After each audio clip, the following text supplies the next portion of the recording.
Olá, meus amigos, muito bom dia. Doutor Antônio Martins de Faria, sou contador, sou advogado, moro em Santa Cruz de Capibaribe, Pernambuco. Eu quero primeiro agradecer a Deus, a você, meu irmão, minha irmã, que tem dado seu like, seu dislike, tem feito seus comentários. Obrigado aos 511 inscritos no meu canal. Era 513, mais 2 desistiram. Muito obrigado enquanto você esteve inscrito. Desculpe se não gostou e convido para um dia, quando você quiser, retorne, que a gente vai continuar aprendendo junto. Obrigado aos 49 pessoas que visualizaram o vídeo de segunda-feira. Pois é, eu deixo aqui o meu e-mail, o meu telefone, caso queira entrar em contato comigo, fiquem à vontade. Bom, meus amigos, deixa eu botar aqui. Hoje eu vou falar o seguinte: faltando 2 anos para o término do governo Lula, esperamos que ele crie uma fórmula de incentivar o investimento não com risco, né? Porque é uma mania, uma prática do empresário brasileiro só investir sem risco. E investimento sem risco sai muito caro para a população, né? O investimento sem risco, com risco, é fundamental. Qual é o problema do investimento sem risco? Por exemplo, essa é uma confusão que houve há uns 2 meses, onde o governo, através de uma medida provisória, transferiu, acho que mais de 5 ou 100, não sei quantos bilhões de reais para a conta do consumidor das empresas, o prejuízo das empresas que distribuem energia na Amazônia. Aí, em seguida, um grupo empresarial comprou essas empresas que abastecem, que fornecem energia para o Amazonas, sanadas, vamos dizer assim, sem prejuízo. Esse investidor, ele é um explorador do Estado e não um investidor. Ele vive às custas do Estado. Eu me lembro que muitos empresários no Brasil, não vou citar nomes aqui, porque, né, só foram bem-sucedidos enquanto tinham as tetas do Estado. Quando acabou, o que acontece? Muitos estão até presos, né? Muitos não, mas uns 2 ou 3 estão presos. Por quê? Porque falta o investimento, que o empresário realmente invista em pesquisa, que nós não temos. Investir em pesquisa é um risco, porque a pesquisa você pode ter um retorno dela absolutamente vantajoso, e como também você pode estar jogando despesa, né? Só apenas como despesa. Mas é fundamental que a empresa brasileira, o empresário brasileiro, faça investimento em pesquisa, em tecnologia, coisa que nós não fazemos. O Brasil não faz porque a pesquisa é como se fosse quase a atribuição hoje das nossas faculdades, alguns laboratórios e tal, sempre com a mão do Estado. Não é isso uma criticar o Estado. Eu acho que o Estado ele tem que ser um propulsor, tem que ser um incentivador da pesquisa, do setor empresarial, como? Com projetos como Fomento, BNDES, Banco do Brasil, Caixa Econômica Federal. Realmente isso é muito importante, né? A semana passada estava lendo que uma agência ligada ao Banco Mundial vai emprestar quase há uma defasagem muito grande de crédito no Brasil para os pequenos e médios empresários. Então ela está distribuindo ainda esse ano, não me lembro a quantia, mas é substancial, coisa de 4, 5 bilhões de dólares que uma agência ligada ao Banco Mundial vai emprestar para pequenas empresas no Brasil. Tomara que isso aconteça, porque o governo tem que ter uma política de formação, né, de empresários que investam em risco, com risco, não é a certeza, como foi esse caso das usinas, se isso se concretizar nas usinas do Amazonas, né? O Estado saneia, recupera, aí passa para a iniciativa privada. É que nem você vê, né? A maioria das empresas que privatizaram o sistema de transporte, o metrô de Recife, o metrô do Rio de Janeiro, os trens do Rio de Janeiro, eles vendem o caixa, mas a infraestrutura, o investimento continua sendo com o Estado. Então, o que acontece? O empresário só ganha dinheiro, ele não tem prejuízo. Isso não é investimento, isso é esperteza, é má fé, porque quem acaba pagando esse prejuízo é o povo. Como é que o governo Lula, pode incentivar esse investimento com risco? Através de uma boa educação, porque o país precisa de profissionais competentes para trabalhar. nas suas empresas, nas suas organizações.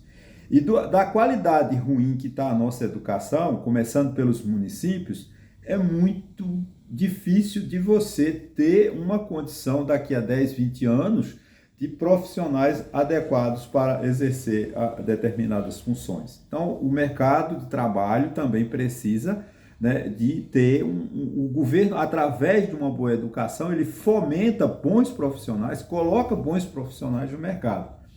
E um processo de educação leva 12, 13 anos, né? Você começa a criança lá no jardim de infância até o curso superior, leva 10, 12 anos de estudos, até essa pessoa chegar lá aos seus 20, 20 e poucos anos, né?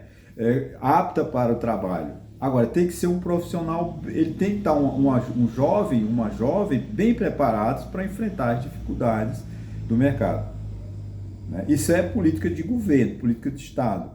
Eu me assusto quando vejo que o Ministério da Educação está incentivando com incentivo monetário, financeiro aos estudantes, né? Ah, tudo bem, vamos dar lá o Bolsa, esqueci o nome do termo agora, né? O pé de meia. Gente, tudo bem, eu não estou aqui fazendo, mas você incentivar uma criança, um jovem ao estudo, não é pagando R$ 100, R$ 200, que ele vai para a escola. Ele vai para a escola atrás dos R$ 200, ou dos R$ 3.000, ou dos R$ 10.000 no final do ano, não sei como é. Ele tem que ir para a escola porque ele quer aprender, ele quer se educar, ele quer crescer como ser humano. Não ficar ganhando dinheiro, como é os planos sociais, Bolsa Família. Não estou contra esses planos, mas tem um risco, isso aí eu chamo atividade de risco dentro do projeto. Tem gente que está só vivendo de Bolsa Família, não está trabalhando, não quer mais trabalhar, porque ele está satisfeito com aquela renda de Bolsa Família, que não é nada, não dá para nada, mas ela não quer mais, ela quer ficar com Bolsa Família. Até porque a lei tem um erro. Se você arrumar um emprego, se você ganhar outra renda extra, você perde. Eu acho que o Bolsa Família precisava de ser melhor estruturado para que as pessoas trabalhasse e também tivesse o Bolsa Família. Eu não sou contra o Bolsa Família, muito pelo contrário, eu queria que o Bolsa Família se ampliasse. Embora que a assistência social é a prova da incompetência do Estado. Quanto mais o governo gasta com assistência social, mais incompetente ele foi, porque a assistência é para aquelas pessoas que não conseguiram nada na vida. No final da vida estão desamparadas, estão sem condições de sobreviver, como as mães e os pais pobres que não têm condições de viver. Isso é falência do Estado, que a gente critique ou não. A quantidade de pobreza de um país é a medida exata da incompetência do Estado, da incompetência da política, né? Outra coisa interessante é que agora, né, teremos, a partir do ano que vem, um novo presidente do Banco Central. Espero que eu admiro, acho que ele é um grande profissional, ele vai seguir a ética, a moral, como determina a lei, como determina a economia. Ele não vai ser ouvinte e atender aos interesses do Palácio do Planalto. Eu espero que o novo presidente do Banco Central siga realmente a política. Faça a política monetária adequada, de acordo com os parâmetros, de acordo com o que manda as regras da economia. Se ele ficar atendendo aos interesses do presidente Lula, infelizmente nós vamos chegar ao Lula 2, a Dilma 2, Dilma 1, enfim, vai ser um desastre a política econômica do futuro presidente do Banco Central.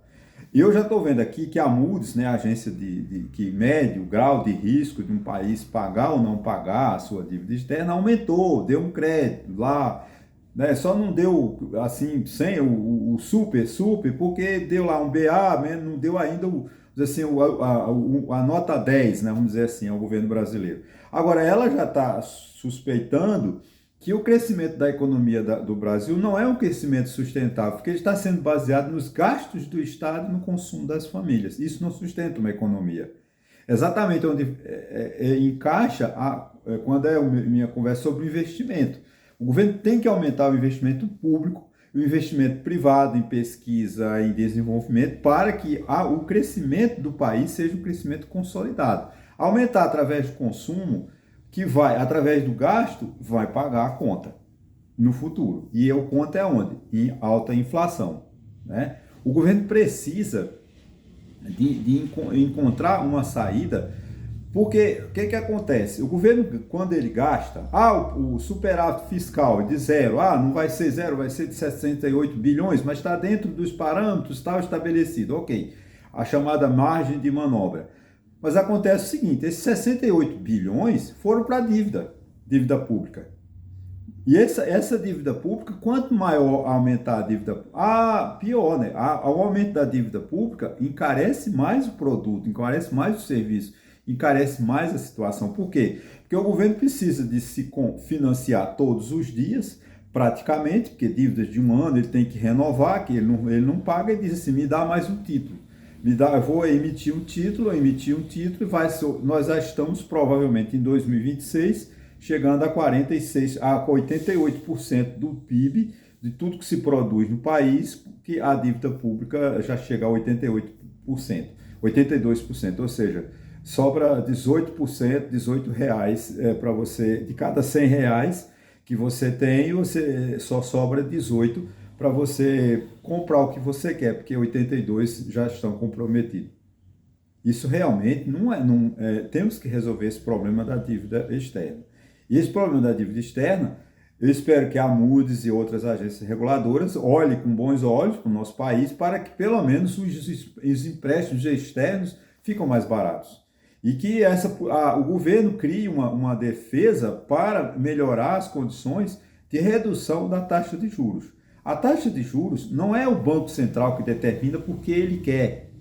A taxa de juros é o que o mercado compra, né? Porque o governo todo dia se financia. Se o governo parasse de se financiar, de tomar empréstimo, de pagasse o que ele deve, né, na dívida pública aos bancos, sobraria dinheiro para os bancos emprestar para o setor privado. Mas o que acontece? O governo garante 100%, né, da dívida, porque ele emite um título para pagar por exemplo, hoje vence um título, aí ele emite novos títulos para vencer em 2035, com juros de 46% ou 47% ao ano.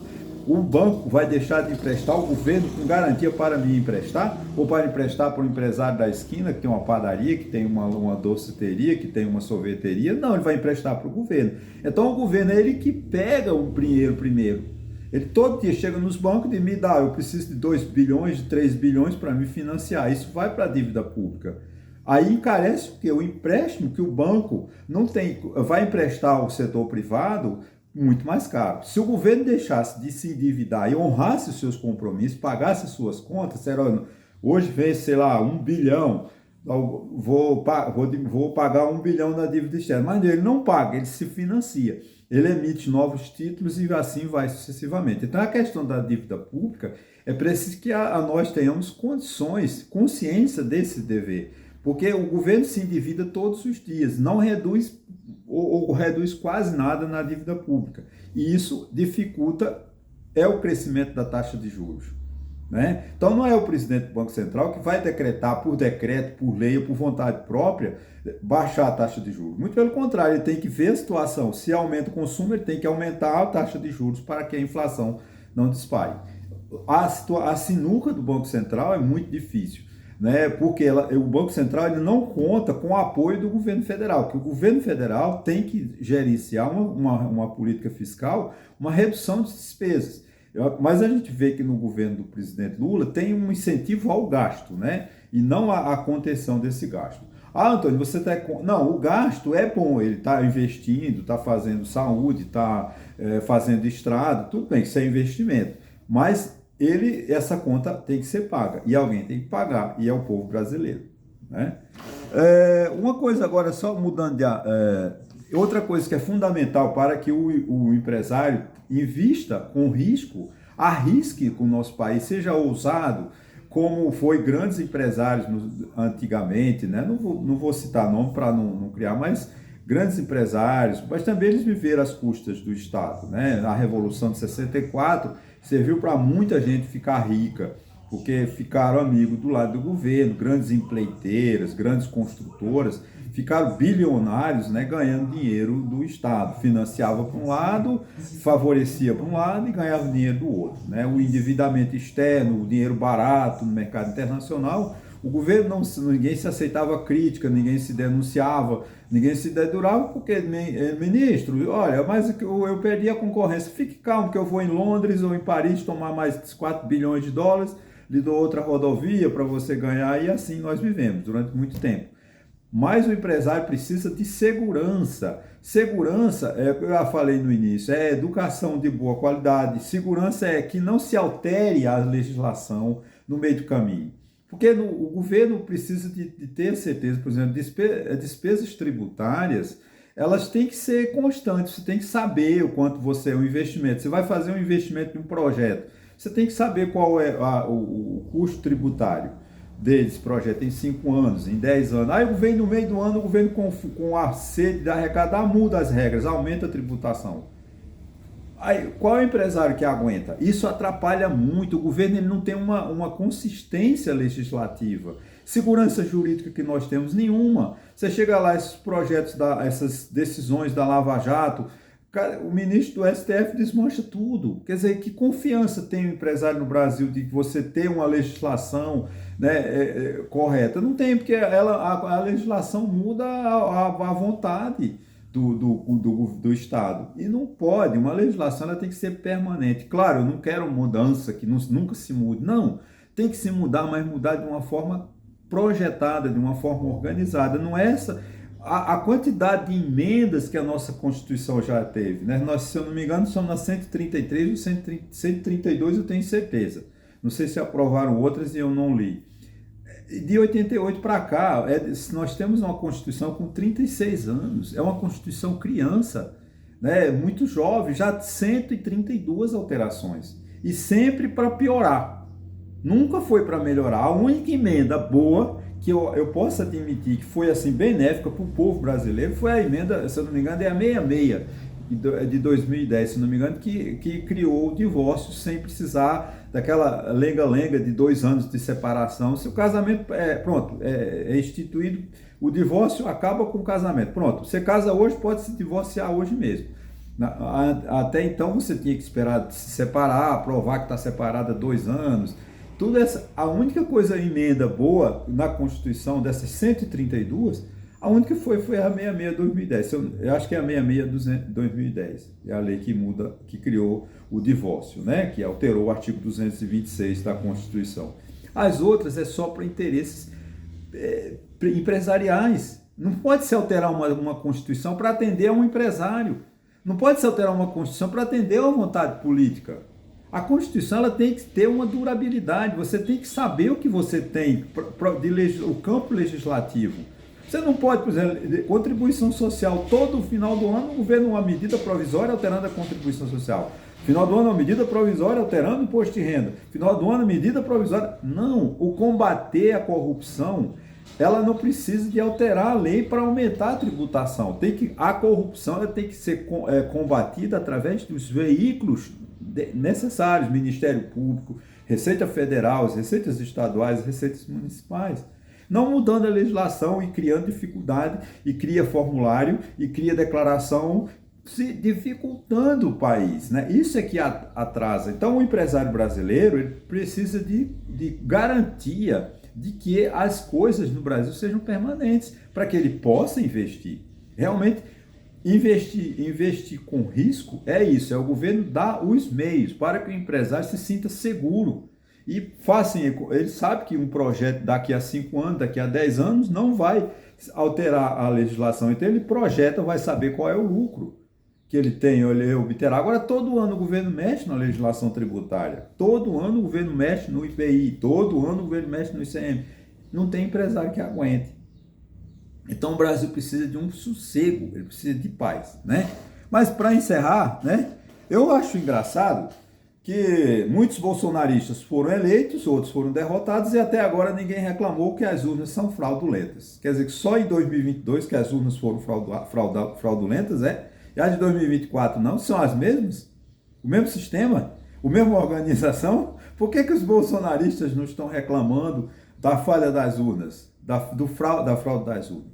Outra coisa, isso poderia ser, já finalizando, ser um vídeo só para isso. Mas eu fiquei muito contente nessas eleições municipais, apesar da violência, né, que eu falei no vídeo de quarta-feira, da precária, da decadência da democracia em São Paulo, provocado por apenas um candidato, vamos dizer assim, que é o senhor Pablo Marçal, a reeleição, gente, é um instituto que deve prevalecer, porque foi muito importante. Eu estava lendo aqui que 42 mil, deixa eu ver se eu anotei aqui, eu anotei em algum lugar aqui, finalizando, 2 mil e poucos, 2.444 prefeitos que foram candidatos à reeleição foram eleitos. 44% dos 5.569 municípios, né, os prefeitos foram reeleitos. Então a reeleição é um instrumento válido, muito importante, para que o eleitor, né, oportunize novamente, que qualifique, que autorize, né, a uma nova gestão daquele prefeito. Eu fiquei muito feliz com a reeleição. Essa eleição de 2024, com esse dado aqui confirmado, que 44%, né, dos prefeitos que tentaram a reeleição foram vitoriosos.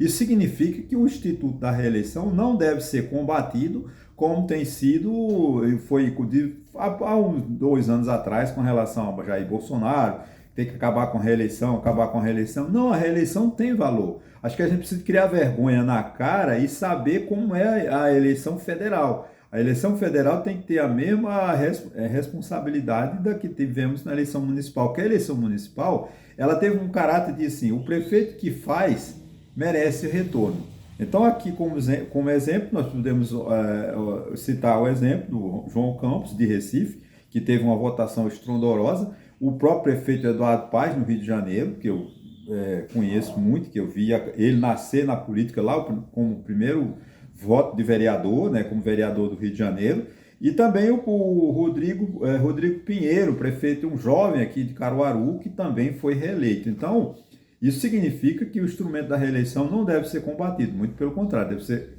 incentivado, porque ele mostrou nessas eleições municipais que o povo, né, que o eleitor está disposto a dar uma nova chance àquele bom administrador, aquele administrador que teve dinheiro em caixa, aquele administrador que teve o carisma, aquele administrador que trabalhou realmente para o povo. E eu acho que isso aí, um exemplo, o jovem João Campos, não tem direito nenhum de levantar a bola dele, vamos dizer assim, mas um jovem muito simpático, eu vi, ele deu uma declaração muito feliz, dizendo que aprendeu com o pai que em política não se desagrega, em política se agrega, em política faz união, e ele quer conversar, ele quer ouvir, ele quer conviver com todos os recifenses, né?